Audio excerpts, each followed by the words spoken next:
So mga par, matapos nga po maging ganap na number 1 contender, ang ating pambansang kamao Manny Pacquiao sa WBC na pagmamayari ni Mario Barrios, kung saan marami kaagad ang mga boxing fans, mga idol, ang umaasa na posible ulit mangyari ang rematch ni Pacman at Barrios sa laban nila sa December. Bagamat bukod sa magandang balita na to mga idol, ay matunog din po ang rumor sa social media na posible kayahin din daw ng World Boxing Association o WBA ang ginawa ng WBC na gawin number 1 si Pacman ng WBA na pagmamayari naman ni Rolando Romero na para sa atin mga idol, hindi naman ito malabo mangyari dahil isang champion for life po si Pacman ng WBA. Ibig sabihin nito mga idol, meron na dalawang choices si Pacman na lumaban sa titulo ng 147 pounds. Talagang pinag-aagawan si Boss Manny mga idol sa kabila ng kanyang edad na 46 anyos. Alam nyo ba mga idol kung ano ang dahilan dito? Bakit atat ang mga sanctioning bodies na mapabilang sila sa laban ni Pacman? Dahil big event po ang laban ni Boss Manny. Matik mga idol na kapag si Pacman ang lumalaban, paldo-paldo talaga sa live audience at pay-per-view. Sa madaling salita mga idol, malaking cut ang makukuha ng sanctioning bodies kung malaki din ang kita ni Pacman.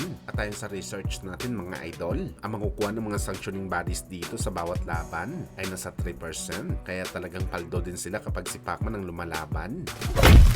Samantala matapos nga po pinahiya ni Art of Better Web si Dimitri Bivol na puro lang daw ito salita na gusto lumaban sa kanya na dapat kaganapin ang bakbakan nila sa Russia para sa kanilang trilogy fight, pero umatras naman daw ito sa walang oras. Bagamat may naging sagot na nga dito mga idol si Bivol sa mga parinig sa kanya ni Better Web, pinakita lang naman ito mga idol na bago lamang ito opera sa kanyang injury na tinamo nito matagal na. Wala daw si Bivol intention mga idol na takasan si Better Web sa laban, sadyang hindi na daw nito kaya dalhin ang kanyang injury kaya umatras ito sa bakbakan. Well, nakakatawa lang talaga mga idol kung paano batikusin si Bivol ng mga kadibisyon nito, lalo na ang mga boxing fans. Meron pa nga nagsasabi mga idol na binitawan daw ni Bivol ang kanyang WBC title dahil natakot daw ito kay Benavides na lumaban at umatras daw ito kay Better Web dahil takot din ito matalo. Pero sa tingin niyo ba mga idol, merong takot pa si Bivol na lumaban sa mga fighter na to? Matapos nito nilampaso si Canelo Alvarez, ginawang punching bag si Sordo Ramirez na unified champion ngayon ng cruiserweight at tinalo na rin ito si Better Web sa bakbakan. Para sa atin mga idol, wala talaga sa libro ni Bivol ang matakot dahil meron itong skills na kaya tumalo sa lahat ng halimos sa kanyang dibisyon.